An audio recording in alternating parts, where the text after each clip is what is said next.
Let me tell you about the morning I made coffee for one, and realized I'd been brewing lies for two. I didn't find out my marriage was over through a screaming match or a dramatic scene. I found out through silence. Total, precise, intentional silence. See, Talia always leaves the bathroom door open when she brushes her teeth. Always. It's annoying, but it's her. That morning, the door was closed, and when I walked past it, I didn't hear her usual humming. I heard nothing. She wasn't in the kitchen either. No slippers by the door. Her toothbrush was dry. Her phone charger was missing. Her half of the closet looked thinner. I checked my phone and saw the text I'd somehow missed while I was asleep. Staying at my sister's. Don't wait. No context. No explanation. Felt cold. Like reading a receipt for something stolen. Now, I'm not the kind of guy who jumps to conclusions. I overthink, sure. I get anxious when the Wi-Fi lags and I think my smart TV's judging me. But I don't snoop. That morning was different. I opened the drawer under the coffee machine and pulled out her old phone. She'd used it as a backup once, and I'd seen her charging it last week. Curiosity wasn't what drove me. It was instinct. Raw, uneasy instinct. The screen lit up. No passcode. Just access. Her messages were synced. And there it was, a whole secret life beneath the glass. Conversations with someone named Dorian. I thought Dorian was her hairstylist. Turns out he was styling more than just hair. Photos. Plans. Voice notes where she whispered things I hadn't heard in years, except they weren't meant for me. And then I saw the one that broke me. Talia.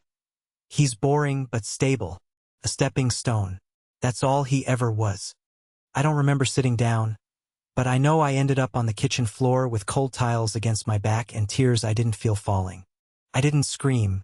I didn't call her.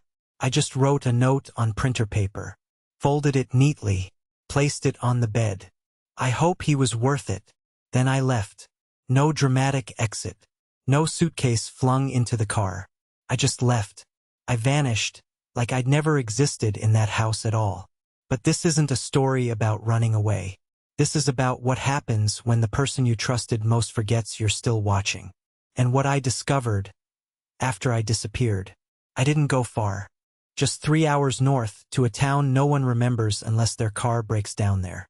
I found a cheap motel with faded carpet and a bed that smelled like citrus air freshener and old guilt. I wasn't running. Not yet. I was just pausing. I didn't even bring my laptop, but my phone was still buzzing with life from the world I just left behind. Talia hadn't texted. Not once. Not even a fake, "Are you okay?" Not even a single, "Where are you?" That silence told me everything I needed to know. So I did something I thought I'd never do. I logged into our shared cloud account. I don't even remember why we kept it synced. Probably for calendar events and stupid shopping lists. But that account held more than reminders. It held her photos. Dozens from the past few weeks. Hidden albums. Locations tagged to hotels we'd never been to. Candles. Room service. A pair of men's boots in the background of one mirror selfie that sure as hell weren't mine. In one photo, her hair was wet, wrapped in a towel. She was wearing a hotel robe and holding a glass of wine. That part stung. She doesn't even drink wine around me because she says it makes her sleepy. But there she was, glowing. Alive. Buzzed on freedom and lies. And then I noticed something else. Dorian was wearing my hoodie. My old navy hoodie with the bleach stain on the wrist. The one I thought I'd lost on a road trip last winter. Turns out I hadn't lost it. She had given it away. Like I was some second-hand joke. I stared at that picture for a long time. I don't know if I was grieving or dissociating or both. But I knew one thing with absolute clarity. She didn't think I'd ever find it. She didn't think I had the guts to even look. That's when the anger started. Not loud anger. Not punching walls anger. Quiet, seething, calculating anger. The kind of anger that makes you start writing things down. So I started making a list. Not of what she did, but how she did it. The lies. The covers. The repeated sister sleepovers. And why they always aligned with Dorian's conference weekends. I even found a note in our shared calendar, grocery/Mari. It was code. Short for going out. Covering. Remember it. She actually left herself reminders to lie to me. Like I was a child. Like I couldn't put things together. I couldn't believe how deeply she underestimated me. But then again, so did I. That's when something inside me shifted. I wasn't going to scream. I wasn't going to call her friends and start drama. I was going to document everything. Quietly, carefully, like a man who'd finally decided to stop begging for crumbs from a table he built. And when I came back, because I was coming back, it wouldn't be as the man who left a note. It would be as the man who would make her read it out loud in court. The motel room was dim, the kind of dim that feels like it's judging you. I hadn't slept. Not really. My body shut down for short bursts, but my mind stayed wide awake, chewing on every word, every smirk, every quiet lie she ever tossed my way. By the second morning, I was done being shocked. The grief had calcified into something else. Purpose. I returned to the house just after 3 a.m. I knew Talia wouldn't be there. The calendar said out W/Mari again, and Mari was still in Oregon. This time I didn't write a note. I didn't leave any trace that I had been there. I just gathered what I needed, my documents, a portable drive I once used for freelance projects, and an old voice recorder from when I thought I was going to start a podcast. It still worked. I tested it by whispering, "Let's see what you're hiding, Talia." I was calm. Too calm. That scared me more than the heartbreak did. Over the next few days, I became someone else. I wasn't her husband anymore. I was her observer. I tracked everything. The cloud sync let me see photo timestamps. Her ride receipts were linked to our joint card. I even checked the thermostat logs from our smart home app. Yeah, pathetic, I know. But it worked. Every night she said she was out with her sister. The bedroom thermostat stayed untouched. She wasn't home. She hadn't been for weeks. The real twist came when I reached out to someone I hadn't spoken to in years, her ex-best friend, Noelle. They used to be inseparable. But one day they just stopped talking. Talia said Noelle was toxic, obsessive, jealous. But I always remembered Noelle being fiercely loyal and suspicious of every guy Talia flirted with. So I took a risk and sent her a message. Just 5 words. "You were right about her." She responded in 10 minutes. "Meet me. I know everything." We met at a tiny vegan cafe downtown. Somewhere Talia would never go because she claimed chickpeas gave her migraines. Noelle showed up wearing sunglasses even though we were indoors. I expected bitterness. I got exhaustion. She looked like someone who had been carrying around secrets that burned holes in her spine. She didn't waste time. "Talia was messing around with Dorian back when you were planning her surprise birthday trip to Seattle," she said, sipping her oat milk latte like it was a truth serum. "She told me it was harmless. Just a spark she wanted to explore." I felt my hands clench under the table. "She used to laugh about how easily you believed her. She said you were like a puzzle someone else already solved." Noelle reached into her purse and slid me a USB drive. She didn't just cheat. She planned a whole alternate life. And I kept receipts before I finally cut her off. It took everything in me not to cry right there in that overpriced cafe. I thanked her. She squeezed my hand once and said, "You deserve better than being someone's placeholder." That night, I plugged in the USB. There were screenshots, videos, even voice recordings from Talia's old voice messages. She wasn't just cheating. She was mocking me while doing it. One audio clip had her laughing as she said to Dorian, "He still thinks we'll have kids one day. I can't even stand the way he breathes when he sleeps." I didn't sleep that night, but I smiled once. Just once. Because Noelle had given me more than evidence. She gave me a map. And I had just found the route out of this mess. But I wasn't leaving quietly. I didn't confront her right away. That would have been too easy. Too satisfying. No, I wanted her to feel the ground shift before she even realized why. The old me would have begged, cried, asked for clarity. But that version of me died in that motel room. Instead, I started removing myself from her world. Quietly. I froze the joint account, opened a private one, forwarded important emails, canceled a vacation she had no idea I knew she planned, ironically with my credit card. The deposit alone was enough to make my stomach churn. The night I made the last move, Transferring the house deed back into my name only. Thank you, prenup. She came home early. I heard her heels in the hallway. Slow. Hesitant. Like even she wasn't sure she belonged there anymore. She walked in carrying takeout and wearing my old college hoodie. Her fake innocence would have fooled me weeks ago. Hey, she said, setting the bag down. I got your favorite. From Luca's. I didn't respond. Just watched her from the living room like a stranger. She gave a nervous laugh. We haven't really talked lately. I know I've been distant. Luca's closed down last month, I said flatly. She froze. That was her first crack. She recovered quickly, blaming a mix-up. But I saw the tremor behind her eyes. I didn't argue. I didn't accuse. I just said, you should get some sleep. And I meant it. She'd need the rest. Because I had already scheduled a meeting with a lawyer. And someone else was about to get a surprise message from me. Dorian. It was time he got to hear from the houseplant with health insurance. I never planned to meet Dorian face to face. That wasn't my style. I'm not the guy who throws punches in parking lots or shows up screaming at front doors. I'm quieter than that, and far more patient now. But things rarely go the way we plan. The day started with my meeting at the lawyer's office. I handed her everything. The USB from Noel, the synced iMessages, even a printed copy of the trip Talia was planning behind my back. The lawyer, a woman named Elsie, who looked like she could break someone's soul with a single paragraph, skimmed the documents and gave a single nod. You're ready, she said. Just say the word. That should have felt like victory. But it didn't. Felt like reading my own autopsy. I stopped for coffee on the way home. Just needed a breath, a break, something normal. That's when I saw him, sitting 2 tables over. Dorian. I recognized him from the photos in Talia's messages. His smug face, the aviator sunglasses on the table. Same guy. He was alone, texting, smiling at his phone. Probably her. He didn't notice me, and before I could talk myself out of it, I walked over. Dorian, right? I asked calmly. He looked up, surprised. Yeah. Do I know you?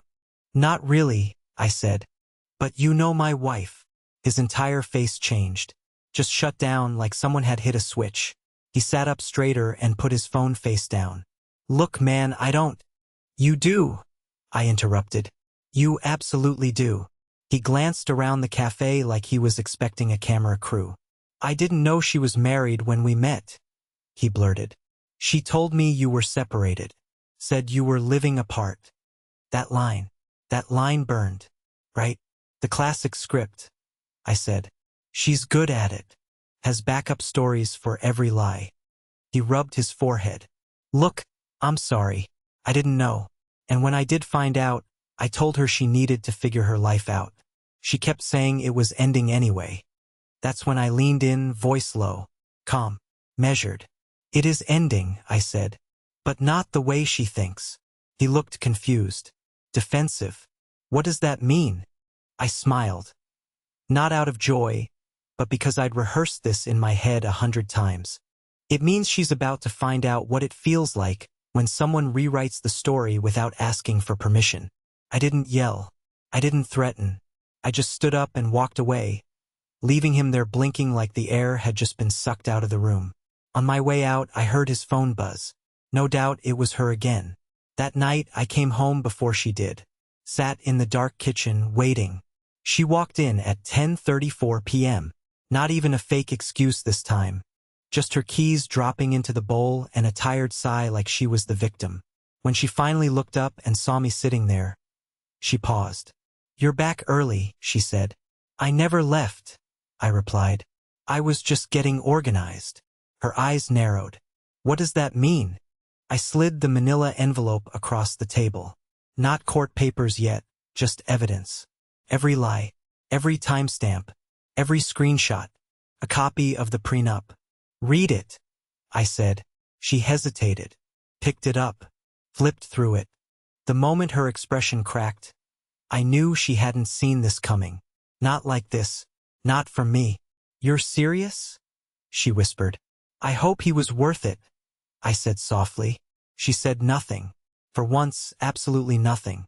The silence in the kitchen stretched for nearly a minute. Talia didn't cry. She didn't deny anything. She just stared at the folder like it might catch fire in her hands. Her lips parted once, like she was about to say something, but she didn't. I didn't push. I stood up, walked past her, and said, "I'll be out of the house by the end of the week. You'll get the papers before that." She turned to follow me but stopped herself. That hesitation told me everything. She didn't know what came next. She wasn't in control anymore, and that terrified her. But what she didn't know was that I wasn't just leaving. I was also taking something with me. The next morning I called Noelle. She answered on the second ring. "She knows, doesn't she?" "She does," I said. "But she doesn't know you're helping me." There was a pause. Then she said, "Ready when you are." Talia had burned bridges with people she thought were beneath her. But turns out, the ones she stepped on were the same people now standing behind me. I didn't need revenge. I needed closure. And Noelle had one final piece of it. A series of old emails Talia had once forwarded to her by mistake. Legal documents. Messages she sent to a financial advisor. Things she never told me about. Offshore accounts. Hidden assets. She hadn't just been planning to leave. She was planning to take everything when she did. But now, she wouldn't get the chance. And the best part? She still had no idea I knew. Not yet. I spent the next 2 days pretending everything was fine. I acted normal, boring even. Talia went about her routines with an eerie sense of detachment. Like she was waiting for the hammer to drop but still hoping it wouldn't. She'd ask me vague questions like, "Did you eat today?" Or, "Are you feeling okay?" I'd nod, offer a polite smile, and respond just enough to keep things civil. But behind the quiet, I was preparing the final move. What she didn't know was that Noelle had come through, hard. She found documents Talia had forwarded months ago during a slip-up. I had emails, contracts, even scanned copies of transactions made to a hidden investment account in her name only. She'd funneled nearly $42,000 out of our shared savings in less than 6 months. Labeled as travel, marketing, miscellaneous expenses. Most of that money went straight to the hotel weekends with Dorian or into an overseas account I would have never discovered if not for Noelle. It wasn't just betrayal. It was fraud. And I had enough proof to bury her. Still, I didn't want chaos. I didn't want screaming matches or public fights. I wanted her to understand what she'd done. To feel it in the quiet moments when the walls echoed back her choices. On Thursday, I asked her to meet me at the same cafe where I first ran into Dorian. She hesitated, but she agreed. She showed up 10 minutes late, looking polished but tense. Sat down across from me like we were business partners, not broken lovers. I slid a new envelope across the table. She didn't touch it right away. "What is it this time?" she asked. "Everything," I said. She opened it. Her hands shook slightly as she flipped through the pages. Bank statements, travel logs, message transcripts, the offshore account details, and finally the first draft of the divorce terms, written by my lawyer, signed by me, heavily weighted in my favor. I watched her face crumble in layers. Confusion first, then realization, then panic. "You've been tracking me?" she said, her voice rising slightly. "No," I replied calmly. "You left a trail. I just stopped pretending not to see it." She clenched her jaw. "You're punishing me." I laughed softly. "No, Talia. I'm freeing myself." She tried to bargain. She said we could fix it. Said Dorian was a mistake. Said she felt lost. She even blamed me. Said I'd grown boring, and that she didn't feel desired anymore. And maybe she was right about one thing: I had grown boring. Boring because I trusted. Boring because I gave her peace while she craved chaos. But now, I wasn't boring. I was done. "I'm giving you the option," I said, standing. "Sign the papers. Quietly. Keep what's left of your name. Or fight me, and I release everything." Her silence was louder than anything she could have said. And as I walked away, I didn't feel broken. I felt brand new. Talia signed the papers 3 days later. No fights. No theatrics. Just a short email from her lawyer confirming her acceptance of the terms. She didn't even try to negotiate. I think she finally realized the damage she'd done, not just to me, but to the version of herself she'd been pretending to be. The house was mine. The savings were mostly intact.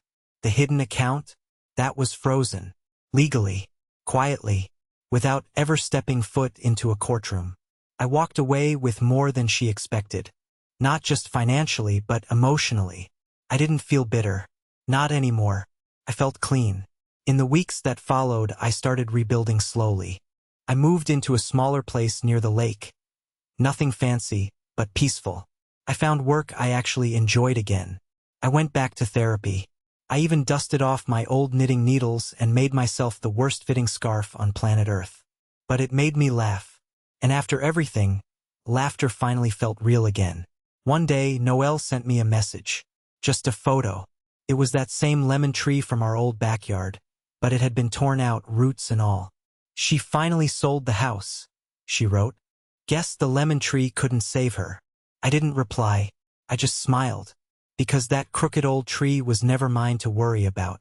I'd spent too long watering something that was already dying.